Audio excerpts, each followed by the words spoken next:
Zach, your hair looks good. Don't worry about it. I was just trying to show off my Stanley Cup champion Florida Panthers shirt. You Season know, starts this week. yeah, they lost their best player, one of their best players. Yeah, they did. Sasha Barkov's out for the year, but we'll Here's be fine. yeah. Zach's like, oh, this is devastating. Like, bro, you've won like how many in a row? Like, just 2 in a row, but get out we're here. trying to. I want to win 3. He got injured in a preseason practice. That's messed up. Okay. Hey, welcome to in the bench on the bench. Let's see this loss, 2 losses in a row. We're really real in here. Welcome to On the Bench. I'm your host for this episode, Brendan Sedone. I'm joined by Zach Blostein, Chris Nee. We are here to recap what was unfortunately a disappointing outcome for Florida State, 28-22 loss to Miami. Miami might be really good. Florida State might be good, but it's got some things to work out. And that's kind of going to be the jumping off point for this podcast. We'll also talk about recruiting fallout and what looms large. Kind of, we wouldn't have guessed it, but a Pitt game coming up this week too for kind of a blueprintish type of contest. So before we go any further, a shout out to our sponsors. First off, Chattanooga Whiskey, crushing it in the craft distillery game. We had multiple people, Zach, this week when I was walking through the tailgate lots to talk about Chattanooga whiskey. That was cool. People bringing it up, and so they really like it. I brought some to your parents' tailgate. Yeah. After you left, we did a little tasting. It was Did good. they? Yeah. What they think? They all loved it. It was the Founders Edition. It was the Founders Edition. Yeah, I brought that over. I didn't want to come empty-handed. And then if they had a little bit too much, and they were like, you know what we should do? Maybe sell our house. And who do they put the house on the market to sell? Yeah, that's what I'm going for. Killed The Turner Group. Colin, I apologize for Brendan. Sorry, Colin. Say sorry, Colin. That's the bit. No, Chris won't do it. Chris, what's your problem, man? Just do it. No. He's anti-authoritarian. Sorry, Colin. The Turner Group. Colin, Amy Turner are crushing it in the home selling games. Yeah, I mixed it up a little bit there. The coffee hasn't hit yet, guys. I got to be honest.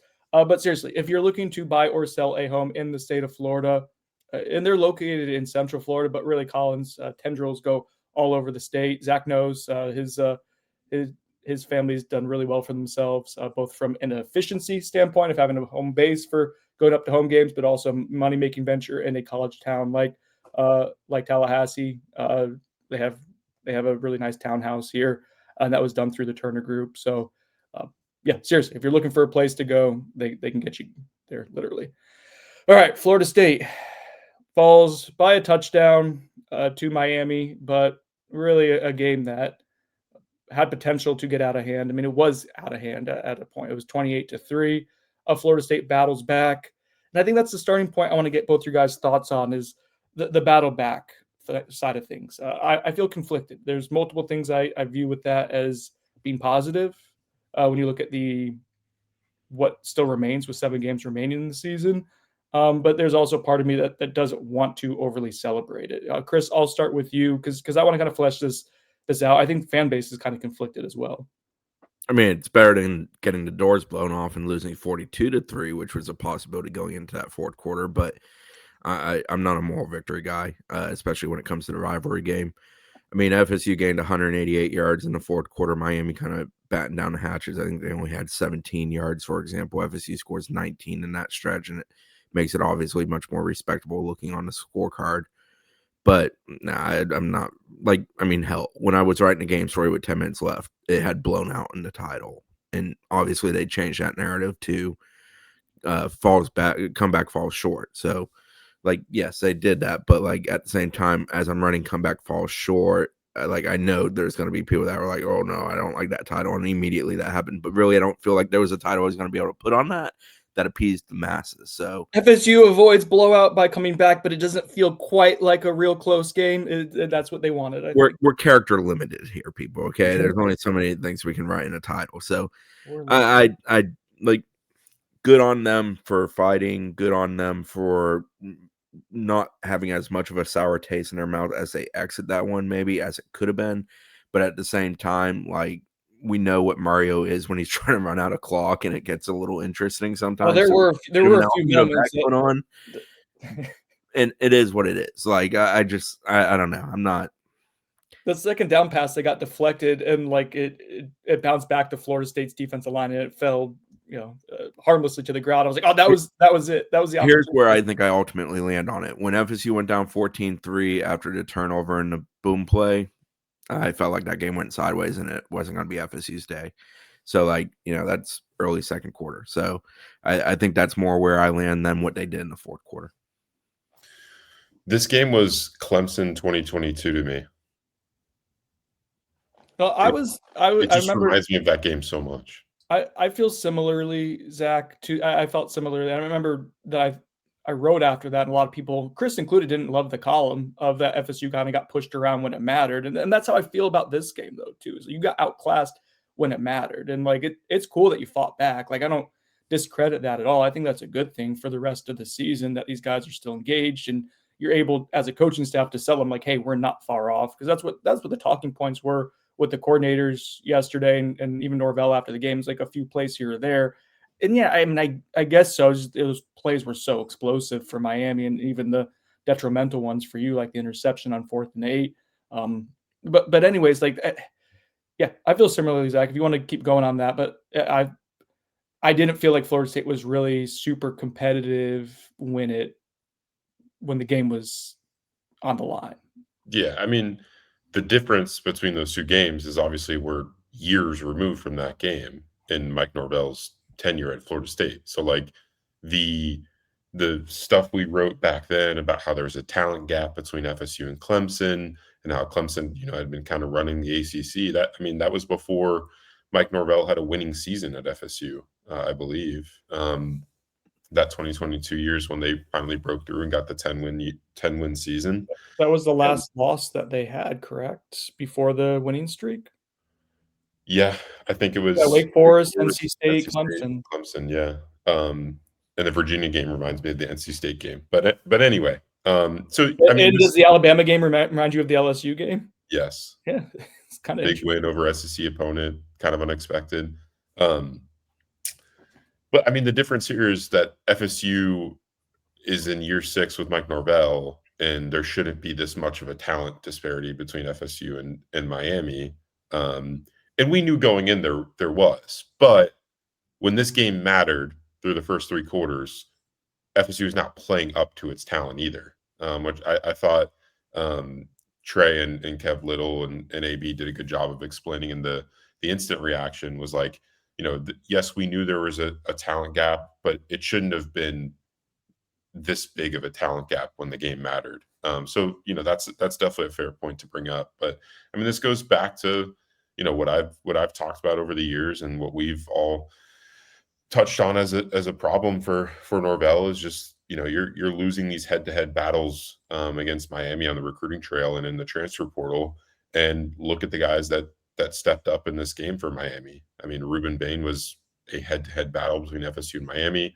He's potentially the best college football player in the country, especially on the defensive side of the ball. Can we say he's elite as a collective group now? Can we say he's an elite defensive lineman in college football this season? Looking elite, playing elite. However, Mike Norvell summed it up last week, which I used in the title and created a little tizzy. Yeah. I mean, I don't know how much more elite it gets, but what did he have? 9 quarterback pressures? I think he had 11. Yeah. He had more than FSU had as a team. We knew there was a talent disparity in the trenches, though. And FSU's O-line didn't play great, but I also don't think they played awful with regards to the opponent and the capability of the D-line they were facing. Yeah. It wasn't a great performance. I mean, you allow 42 pressures, I believe it was. Like, that's about second most. That being said, 45 attempted passes, ballpark of 50 or so dropbacks. Like, there was an ability there for FSU's offense to operate. What pissed me off was the disparity in explosives. Like, Miami had not been that. And credit to Shannon Dawson. He schemed some of that stuff really well for them, and they hit it. And they hit it at a really high rate. But FSU was not explosive. Miami stayed in that cover 3 for a lot of that game, kept things in front of them, and they basically flipped the script on FSU. And that was the most disappointing thing to me, because for FSU to pull off an upset or compete at a higher level in this game, they need to be a more explosive team. And they were not. And Miami was. And that's why Miami built that lead and was comfortable, even though they weren't very effective at running the ball, which has been their DNA this year. Yeah, I mean, they ultimately tried to force Tommy to not throw the deep ball and try to dink and dunk them, and he did. He elected not to do that on multiple occasions. I mean, and I will say, like, as far as the offensive line play, if we want to get into the nuance of it, like I didn't think Tommy did them favors on occasions. Like I think he gets uncomfortable in the pocket sometimes and kind of allows the pressure to get to him at certain points. But I mean, we're talking like his 2 interceptions, like especially the one on 4th down, like he's having to step up in the pocket and he's getting hit. He gets hit on both of them, yeah. And Luke Petitbon doesn't secure a block that would have allowed him to potentially set his feet. And he had, I mean, they're running. I don't know if it was like a 4 verts, but like there was seam stuff happening. Yeah, it was an open play to Randy Pittman. Yeah, if he's able to throw it and lead them, like that's a potential. I mean, that is where the coaches say like a few plays change the game. It's like if they hit that, then it's 1st and goal, maybe even a touchdown. Well, look at the 2 passes to Squirrel. I mean, one's underthrown, turns into a pick. The other one, Squirrel can't secure. Not the best pass in the world. That one may have been a big like. That could have been a touchdown. That had the potential going for something. You're talking about that was their first play of the 3rd. I think it was a post, and kind of doing a cross. Yeah, and like Tommy. All right, let's talk about Tommy real quick while we're here. I thought he was hesitant. Just matter of fact on it. For a guy who's an elite athlete, I just thought he was hesitant. I thought he was hesitant too, but it wasn't. I asked him after if he was nervous. I don't believe he was nervous. I feel like he was trying to make big things happen consistently, and that caused some like paralysis, regardless of the reason why he was not efficient. And Mike Norvell talked about him being out of rhythm, and the whole offense being out of rhythm for stages in the game. And he made some really nice throws too, and he did some really impressive things with his legs too. It was just inconsistent, and me and Zach talked about this in the preseasons. Like you're going to ride the highs and lows of Tommy as an offense, and I thought within the course of that game, you saw it. Like he makes a few big boy throws, which we didn't know he had that in the arsenal to do that consistently. He's done that far more consistently than any of us think, but he's still not a consistent down-to-down passer, and that's okay. I think you live with that. It's more than not being on schedule type of stuff that hurts you. Yeah, I think just playing, he's just not built to play from behind. I mean, his style of game is very much like taking advantage of the defense when they're kind of reeling. But if he has to, like they were doing too, it's a lot like that, right? Yeah. And obviously, like I don't know if we talked about it, but like Micah Pettus getting injured was a huge deal. I'm looking up the splits right now, so come back to me when you're done with that stuff. Yeah, so I mean, Micah Pettus is their starting right tackle. He's been pretty excellent in allowing them to have success in the running game, and obviously the matchups in that game. He already had a tough task going up against either Ruben Bain or Akeem Mesidor, 2 of the best edge rushers in the country. You slide Adrian Medley out there when Pettis gets injured. He's obviously not a tackle. And, I know this is kind of listed on the depth chart, and we kind of knew that this was the group they're going to roll with, and they just bring Jacob Rizzi in the game. By the way, that penalty was warranted. That was a dumb penalty that he had. And yeah, I mean, this, like, it's not encouraging that you didn't have an actual offensive tackle to step in there and help you out. And I know Herb Hand largely inherited this group, and I mean, he essentially had to bring in 4 or 5 new starters on the O-line through the portal. But I mean, it's well, that goes back to your point, Zach, about this is when you're talking about the discrepancy of talent in the trenches in year 4 for Miami versus year 6 for Florida State, like under the current regime. Like, yeah. Like that's not, and we know it. It's like I don't want to beat a dead horse. It's not stuff that we haven't talked about before, but it gets exposed in a game like this. And I mean, the expectation at Florida State is to win these sort of games and be competitive. And when you're not competitive for 3/4 of that game, I think it's fair to be critical of it and to bring up the deficiencies. Like that just has to get better. It's just not fair it's not fair to Tommy. It's not fair to the rest of the offense. That's something I walked away thinking is like Mike praised this team's fight, and like yes, like I don't dismiss that. Going back to how we started this topic, I don't dismiss that. We know what it looks like when they don't have fight. It was like a broken record though when it keeps getting repeated. Like we get it, they fight. We're 6 years in. Nobody gives a shit. Right. No, I Just get it. being Like that's matter the of bare fact, minimum. sorry. Like, That is the bare I'd minimum. much rather that than roll over and play dead because I saw that at SMU a year ago. But like, I also don't care. Like, here's the goal, and everybody in the building knows it. The goal is to go out there and win football games. This is like the plea to administration to like you get guys who fight. You know what this looks like. Hey, when you're operating with a budget that is in the top 5 nationally, you go 13-0, 13-1. Like, go get the best players in the country and see what it looks like. Yeah, Because you can praise the guys for fighting all you want, and that's again, it's not nothing, but like to Zach's point, like help out Tommy by giving him elite offensive line play consistently and like not having to scheme around it. And I guess it's easier said than done, but like the amount of money that they've thrown into the program, like you're here, you're invested, like you can't back down now. Like, so it's disappointing. Zach That brought up the. Sorry, go ahead and finish. I was just saying it's disappointing that you're in year 6 and the trench play can get exposed in the way it can. And listen, I know what you did against Alabama, but the last 2 weeks have not been very good for the trenches on either side of the ball, with some variance there. Yeah, that's it. Zach brought up the penalty with Rizzi, the 15-yarder. That's in the second quarter, pretty early on a 1st and 10, so it puts you in a 1st and 25 hole. Like, it just can't happen. FSU had 4 offensive penalties for 40 yards. The bigger issue with those 4 penalties beyond, penalties are bad, is that they happen 3 times on 1st downs and the other time on a 2nd down. So you're living life behind the chains against a team that, makes life hard anyways with what they're capable of doing at the line of scrimmage defensively. So, it was aggravating. And, I mean, really, the defense had 2 penalties, one of which was declined. The only one that was accepted was 4th and 1 that basically sucked away more clock for FSU when Kevin Wynn lined up off sides, and that's a freshman messing up in a moment. And that's sort of one of those, like, bad timing, but you get that that's going to happen. The more concerning thing is when you have penalties on Jacob Rizzi, Luke Pettibon, Gunnar Hansen. Like, those are older guys. They should not be doing what they're getting called for. 2 were false starts. 1 was a face mask, and 0 was a personal foul. So, like, you can live with one of those, but you can't live with all of those, and certainly can't live with the personal foul, which put them in a really, really bad situation. There's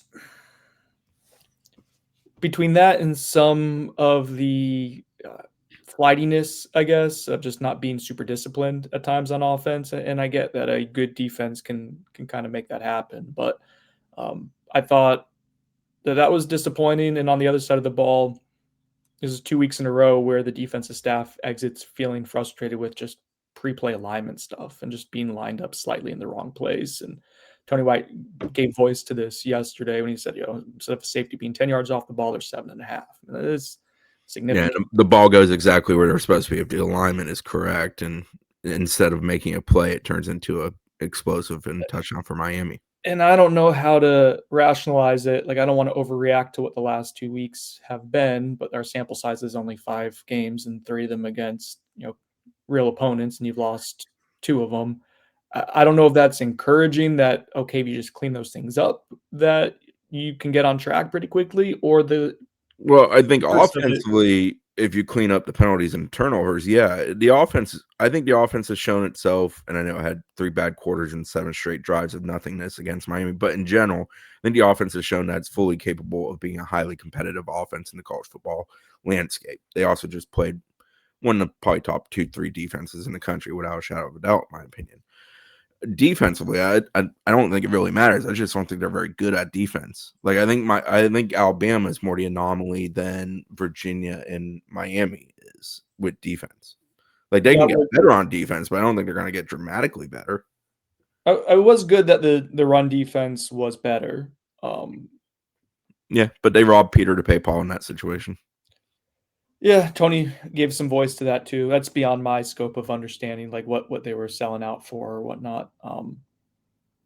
They got to figure out who can come downhill and make havoc happen. I think Blake Nicholson is that. The issue with Blake Nicholson is he's not particularly great in coverage. They mentioned Omar and Blake yesterday. I thought those guys played fine in the rewatch. Again, there's just moments where Elijah Herring's a veteran linebacker in just simple alignment or assignment stuff. There's a play, I think it was the first drive for Miami, maybe the second, where they convert on third and medium. It's a mesh concept, and FSU showing blitz with the two linebackers through the A gaps, and like Elijah Herring just turns the wrong way, like turns to cover the wrong side of the field, and it's just Virginia kind of showed that, and Miami exploited it further with him. And so that's just like that's got to get better. Jerry Wilson had an awful day at the office too. That's been disappointing just through the course of those last couple of weeks. I mean, Miami had either. What did Beck end up with? 243, I think it was passing. That sounds right, and 4 touchdowns. Yeah, 241 and 4 touchdowns. I think 155 of that's after the catch, if I recall correctly. Yeah, I mean, FSU's DBs just looked like non-explosive and just were getting dusted by Miami's receivers. Tony's going to be really. He already is good. He's going to be really, really good. That's such an interesting, like, just because he's a guy from South Florida. He's not a guy I expected to be that good early on for Miami. He's a reclass guy. And he played quarterback a ton because American Heritage had a bunch of injuries. I did not know that he was that explosive. Yeah, he is. It is funny. We talked about in previewing the game, like, force Carson Beck to beat you over the top, and if that's what happens, that's what happens. Well, it happened, and it's just that's again, you're a less talented team. You have to give some things up, and that's where we go back to the big picture. I don't want to beat the dead horse. Take the flea flicker. They knew it was coming. They knew Miami was going to throw a flea flicker at some point in that game. Obviously, when it's a quick turnover down situations, that's a good place to maybe dial that up or something of the sort. So, like, that was not a surprise. That was not something that Miami didn't caught FSU off guard. The issue is eyes get downhill, bodies get downhill, open on the back end. And that plays on Earl. That's on Earl being I know not a veteran safety, but this is year 4 for him in college football. Like, that you're the heartbeat of the defense. Like, that kind of stuff can't happen. It's but like, you can bang the drum on unprepared at times. That's not an example of unprepared. That's an example of failing to execute by the players.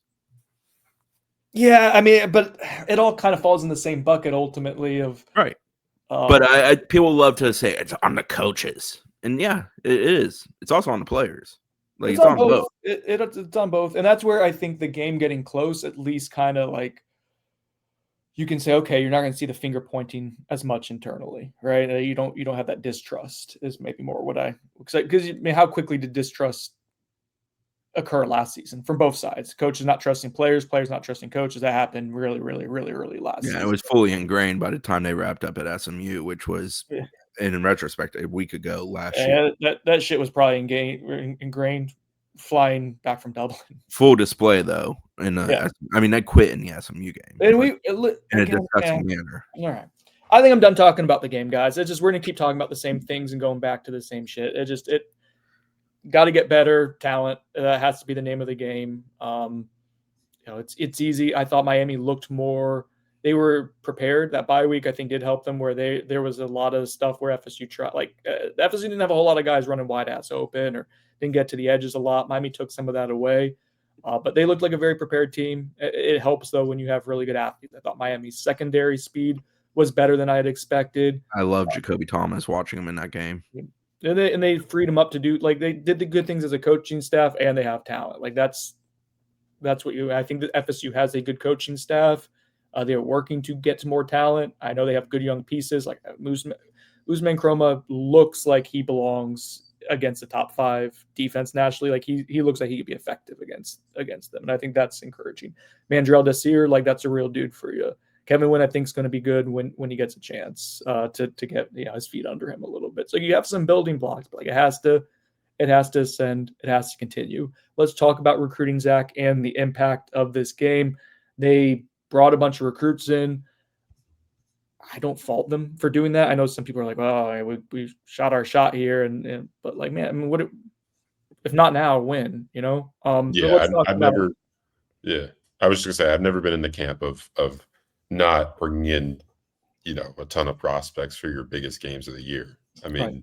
mean, I understand that you're not a favorite in this game, but like it's a rivalry game. Anything can happen. We saw what happened against Alabama, which was also a huge recruiting weekend where FSU was favored to lose by a ton. So, yeah, I can't ever get behind that sentiment. That's something that Norvell's always done. Is he brings in a ton of recruits for these big time games. And yeah, I mean, obviously with the loss and just how the game panned out, I think it was a wasted opportunity in some cases. I think, especially like we've seen games before where FSU loses in Doak, and you still get a great idea for what the environment in Doak is supposed to look like. And I was there. You guys observed it. Like the fans were ready to bring it. It was set to be a crazy environment, but the team allowed Miami to take the fans out of it pretty early.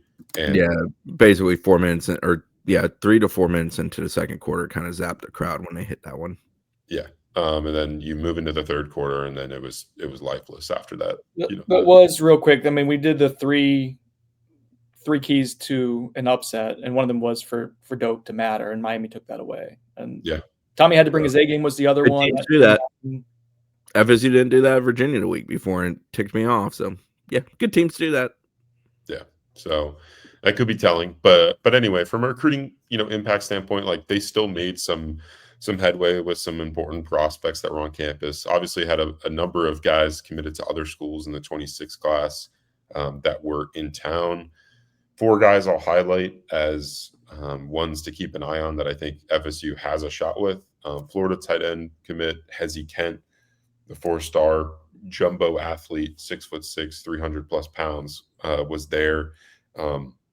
We broke that news Friday night that he was going to be on campus, and he stayed from into Sunday.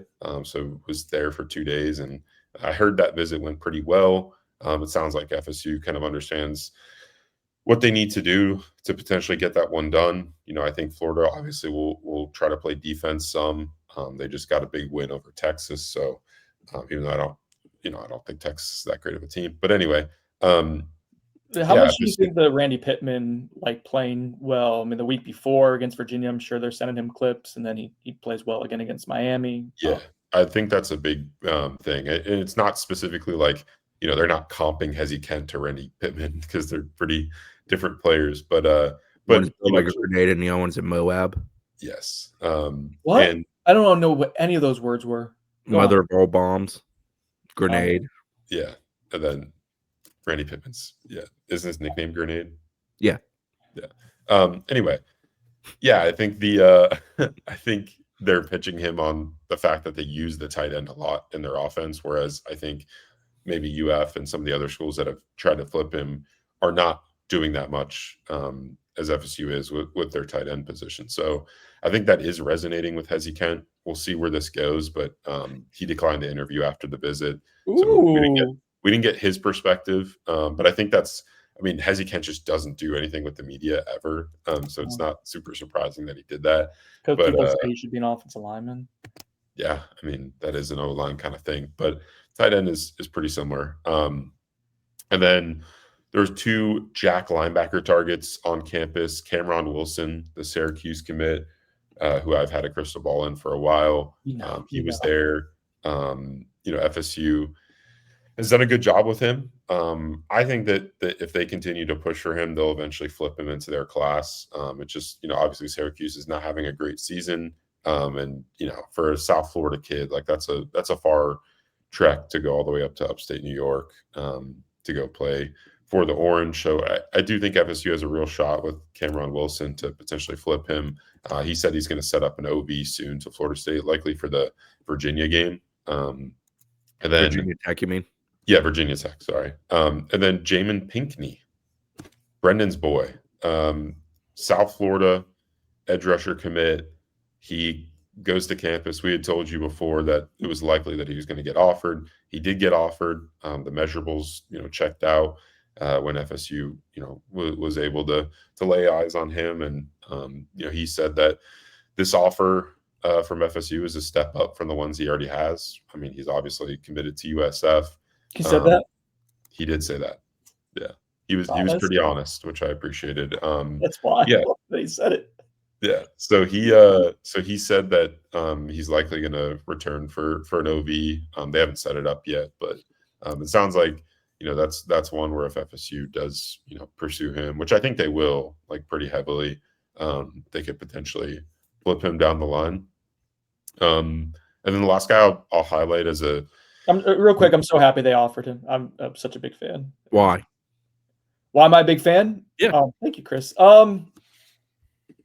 Because he's getting better and better, and he's super unique with the frame. Like, I think it's a legit 6'5". He's skinny, but he has the propensity, I think, and I think that was the thing they had to check out, was to see what the bone structure looked like. Can he add more mass? But like, you watch his junior film, you saw talent, but not a lot of refinement as a pass rusher. That still has a ways to go, but now you watch him burst off the ball. I put some of that in Knowles 24/7 on Saturday morning, just to be like, hey, yeah, here's some guys who are coming, and Pickney was one of them. He moves at a different pace. I think every time I watch him, I think he's getting better and better. He's got some juice. He does. He's fun. Yeah, I love the idea of taking a flyer on someone with that type of upside, and there's a lot of variance there. But yeah, so I'm excited that they got in on him. All right, Zach, next man up. Xavier Larice, Oregon defensive back commit. He was also on campus on Saturday and Sunday with the coaching staff. He declined to interview, but I spoke to someone in his camp, and they said that they had a good conversation with Coach Evan Cooper, Tony White, and Mike Norvell on Sunday morning. He's still locked in with Oregon, and he's planning on returning to Oregon for their game against Wisconsin coming up. Yeah, I mean, I think FSU has a shot with him. I think that he has the opportunity to play early wherever he goes, and likely especially at FSU, just because I think he's a pretty high floor type of defensive back. We'll see. I think if Oregon really pushes to keep him in the class, they're looking like one of the best teams in the country, so that could be tough. But he is an in-state kid at O'Galley over in the Melbourne area, and FSU is school he grew up rooting for. So I do think they'll have a shot, but we'll kind of see. I don't think anything's like imminent. But he's a guy that they really like and want to flip. So we'll see where things go. Rover, safety, nickel, or corner. Yes. Well, I don't know about nick or corner, but yeah, I think you can. I don't think he was. I think Chris was asking. I don't think he was. I thought he was kind of playing a game there. No, I was asking Zach which one do you think. Yeah, I think nickel is the most likely. They don't have a. Okay, they're whatever safety. Field safety. Edwin Joseph. Yeah, basically. I knew what you meant, Zach. I'm here for you, buddy. I knew what he meant too. I just didn't care. Yeah, so I think that's kind of his role. They really, I mean, his senior film is really fun. I mean, he's doing like everything for his high school team. Didn't you eval him before the? Yeah, I thought he was really. Yeah, I was gonna say really good. That's not great analysis. I mean, he does everything. They put him at quarterback. He can throw the ball. He can run the ball. Put him at running back. Put him at wide receiver. Very natural in coverage too, I thought. Yeah, he's a football player. He would fit well, I think, with what they want. I think culturally he'd probably be a really good fit too. That seems like an important guy to get in the fold if he can swing it. So. One footnote on all the visitors this weekend. Zach had obviously a super extensive list of who was expected. Outside of a couple Florida commitments, Carson Baker, which we had removed from our list, I think, on Thursday evening, and then Justin Williams, which happened, Friday night, where he said he was going to try to do both, or maybe that was Saturday morning. Other than those two, a vast majority of pretty much everybody showed up. Like it's a very high hit rate of expected versus who actually walked through the door. Yeah. And I mean, I think one thing to note is, like, I think their main focus of this weekend was that 27 class and beyond. They're only going to make a few more additions to their 26 class ideally.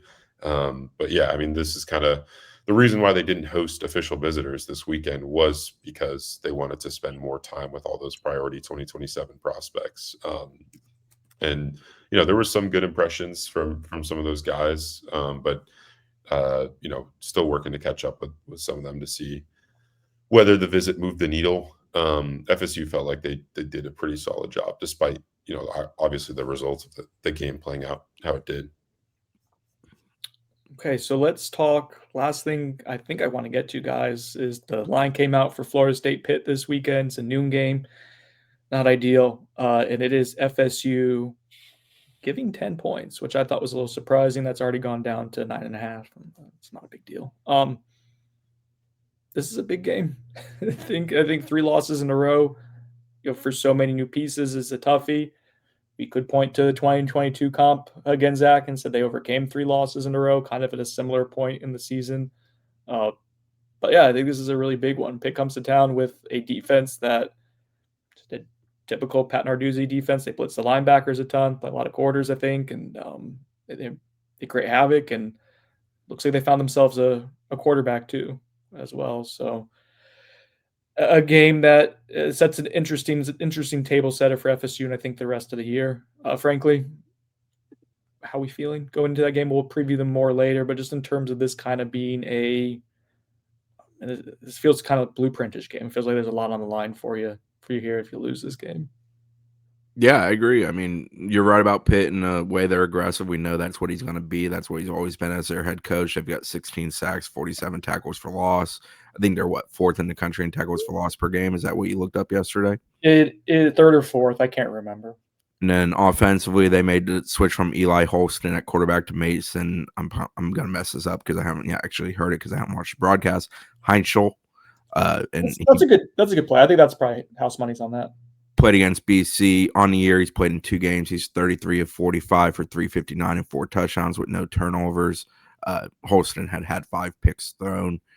They're 3-2. I mean, I'm going to sit down. I haven't watched a ton of them. I watched a little bit of the backyard brawl. I intend to sit down and watch all of that BC game to see him as their quarterback, and then watch the West Virginia game to see the defense in 2 games and see what they're doing on that side. I mean, their 2 losses are within a touchdown each, kind of like Florida State. Yeah, West Virginia went to OT and they lost there, and then they lost to Louisville 34-27. Yeah, kind of similar there. But I thought the spread was a little bit. I thought it would be closer to 6 or 7.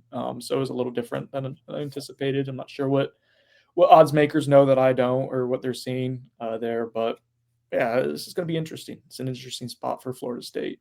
Anything else, folks, before we get out of here? I think we're kind of wrapping up. Yeah, I just quickly on Pitt. Like, I've talked to some people surrounding the program, and everyone's kind of circling this game as a really big game for Mike Norvell, especially. I think everyone's bringing up the stat about his record in ACC games to this point, and like, what is it, 17 and 18? I don't count the year. The COVID year. Yeah.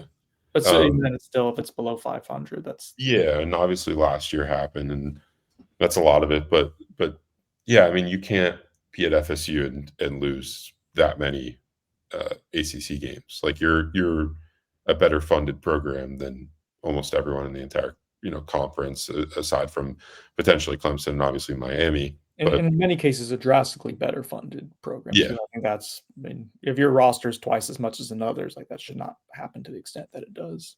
Yes. So yeah, I mean, it's a pretty big game. I don't really have much to provide, like, as far as like what Pitt provides. I mean, we all know we've seen Narduzzi over the years as far as his defense. It's always capable. I'm interested to see like what FSU's plan is potentially without Micah Pettus. Like, that seems like a pretty big hole that they, I know Miami exposed it because they have elite pass rushers that can do that. But like, how does it look against just a average to above average pass rush? Like, I think that's something to monitor in a game like this. Do they shake things up and bring someone like Lucas Simmons in, slide Gunnar Hansen to right tackle? Like, yeah, I mean, I don't know. So I'm interested to see what that looks like. Yeah, I'm with Chris. I do want to watch this this new true freshman quarterback they slotted in. It seemed like he had a really good performance against BC, but I think BC is also not a great team. So I think they play more tight ends to help chip block and stuff like that, especially against a Pitt, who Pitt will throw numbers at you. They'll throw 6 and sometimes 7 at you.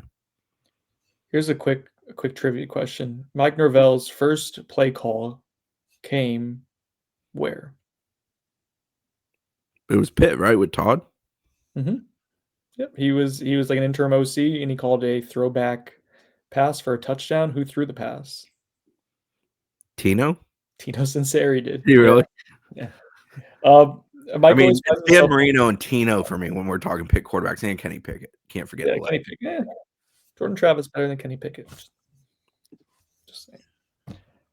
I just saw. Sorry, completely off topic. I just saw a tweet saying, according to sources inside the UNC football program, it is a directive from the staff, Bill Belichick, to not tweet/retweet anything Patriots related.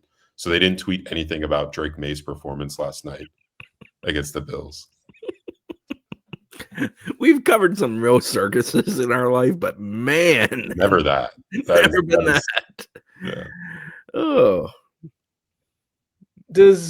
I feel for you, Bubba? That's a toughie. Oh, Brett in the back. Do you want to come here and talk about your Pats real quick, Brett?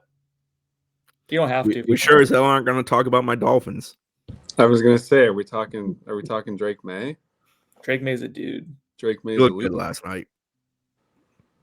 Also, Stephon Diggs definitely still likes playing in Buffalo. Yeah. Remember the time that he had the video on the boat with that pink stuff? Hey, man. Living the life. Cardi B rejuvenated him. All right, let's get out of here. For Zach Blaustein, Chris Nee, Drake May, I'm Brendan Sonone. This has been On the Bench. We'll talk to you guys later this week.